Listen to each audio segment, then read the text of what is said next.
समाधान लंकार जी महाराष्ट्र समागम के इस अवसर पर, जहां सभी सिर्फ महाराष्ट्र से नहीं देश विदेश के कोने कोने से आए हैं और मन में भक्ति का भाव लेकर अपनी भक्ति को और मजबूत कर कर एक परमात्मा जो पूरे कायनात में है, कण कण में है, इसको एक आमने सामने अपने देख के और फिर इसी परमात्मा से प्रेम करके अपने जीवन में भक्ति का भाव, और जब ये एहसास बना रहता है इस परमात्मा का हर समय साथ होने का, तब ये आत्म मंथन, ये जर्नी विद इन बहुत ही सरल हो जाती है। क्योंकि हर पल में हम ये जानते हैं कि ये पल में हमने अपना सबसे अच्छा कैसे देना है, हर पल को पूरे पोटेंशियल से कैसे जीना है। एक संतमति लेके एक भक्त जीवन में जो करता है वैसा पल पल जीवन जी के जीवन को सफल करना है। तो ये आत्ममंथन का भाव भी कि कैसे एक भक्ति जो विषय है ये अपने लिए है, अपने अंदर झांकना है, सामने वाले को सुधारने का भाव आत्ममंथन नहीं है कि मैं अपने अंदर ये महसूस करके सोचकर कि क्या क्या और लोग ठीक करें, नहीं, ये अपनी ही ऊपर काम करना, अपने आप को सजाना और कैसे है, सिर्फ शरीर को नहीं, ये मन को किस तरह साफ रखना है, एक सुंदर बनाना है, और कैसे फिर इंसानियत का रास्ता लेके बहुत ही सहज रूप में ये जीवन जीना है। कैसे संसार तो एक दूसरे की ही कमियां निकालने में हर समय लगा रहता है। जैसे कुछ समय पहले ऐसे भी एक कहानी आई जहां कुछ छोटे बच्चे आपस में एक गेम खेल रहे थे, और वो गेम में यही था कि ये आंख को 2 मिनट के लिए बंद करना है सभी बच्चों ने, और कैसे वो 2 मिनट के अंदर अंदर अभी शुरू होते ही पहले एक बच्चे की आवाज आती है कि ये सामने वाला बच्चा तो अपनी एक आंख खोल रहा है, और फिर एक और बच्चा कह रहा है नहीं, मैं तो पहले से देख रहा था, उस बच्चे से पहले तो आपने अपनी आंख खोल ली थी। तो ऐसे करते करते एक दूसरे के लिए ये हर कोई कहने लग गया, और वो अब 2 मिनट जैसे ही खत्म हुए तो जो आखिरी बच्चा था वो अपनी आंख खोलकर फिर ये कहता है कि चलो सबने खोल ली तो अब इसलिए मैंने भी खोल ली। तो पर 2 मिनट जब खत्म हुए तो सभी की आंख खुली हुई थी। तो बात यही कि जो गेम का रूल था वो तो था कि 2 मिनट तक बस आंखें बंद रखनी है अपनी, और इधर उधर नहीं, बस अपनी ऊपर काम करना है, अपने ऊपर बस ये एक रूल है, इसको फॉलो करना है। और वो 2 मिनट भी नहीं, एक दूसरे की कमियां, एक गलती किसने करी, कब करी, इसने पहले उसने बाद में, ये जज बन के खुद ही वो गलती भी कर रहे हैं। ऐसा ही कुछ इस संसार का भी रूप हो गया है कि हम हर किसी की बस एक कमी निकालने में तुले हैं। कैसे एक अक्सर सही जाते हुए भी बस दूसरे की कमी निकालने के चक्कर में खुद भी गलती कर बैठते हैं। और भक्तों ने तो कभी ऐसी शिक्षा दी ही नहीं, हमेशा कहा है कि खुद को ही एक गलतियां इतनी अनेक हैं हम में, अगर तो एक एक करके खुद को सही करें और सामने वाला क्या कर रहा है उसकी परवाह ना करें। कोई कुछ अगर भाव में कठोर वचन बोल भी गया,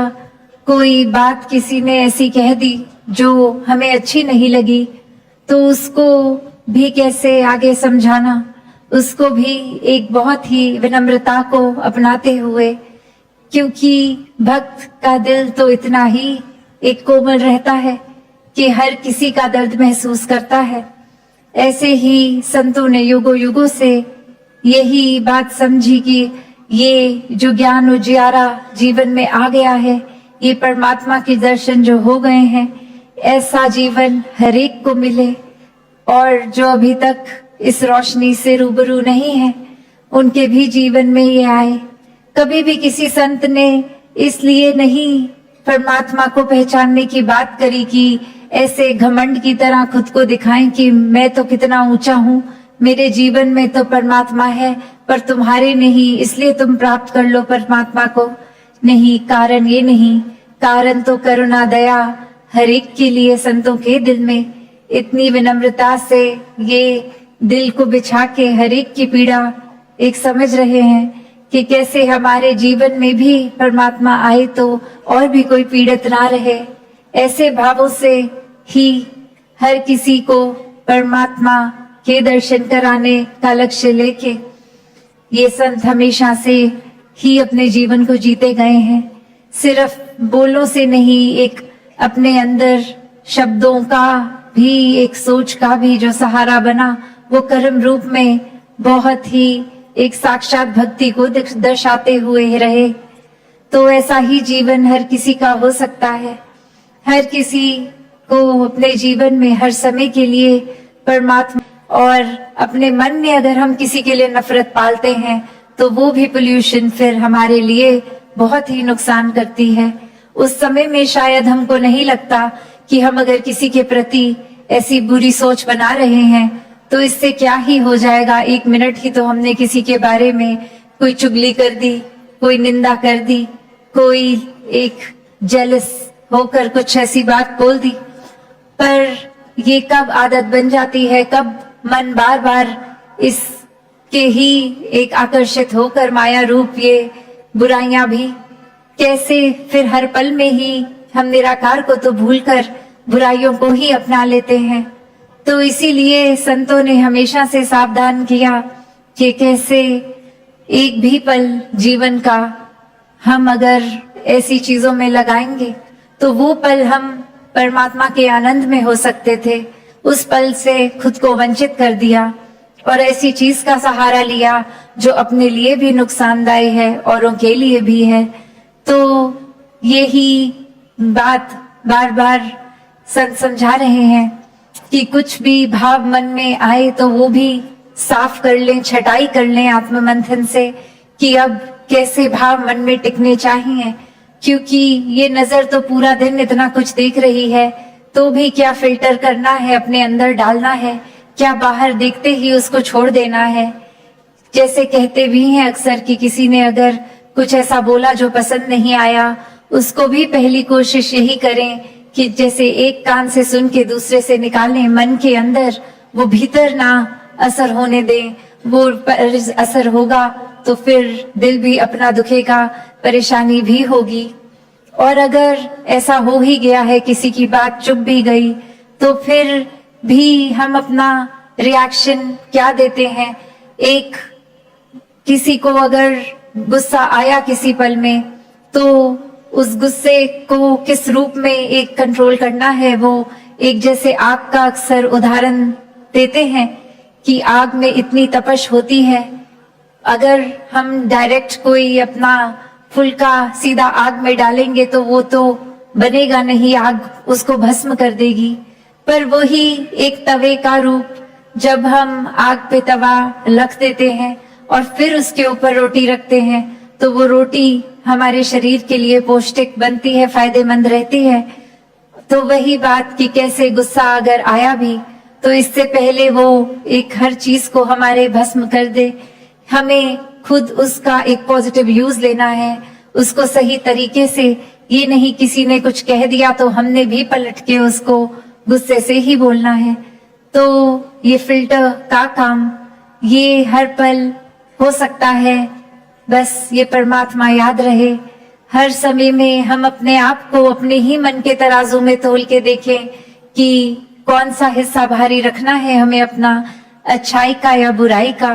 किसी की चोट पहुंचाने से दर्द होने पे क्या हमें एक उस समय अपने आप पे काबू रखकर मन को शांत करके उस इंसान के लिए भी परमात्मा से ये अरदास करनी है कि ऐसे जानबूझ के वो औरों को चोट पहुंचाना बंद करे, या फिर हम यही सोच के बैठे कि उसने जितना दर्द दिया मैं अब आगे सामने से और ज्यादा दर्द दूं उस इंसान को। तो ये सब तो अपने ऊपर ही हर किसी के है। तभी ये इतना जोर आत्म मंथन के भाव पे कि जितना ज्यादा हम हर पल में एक सोचकर मन से एक ये देखकर कि क्या बात सही है क्या नहीं,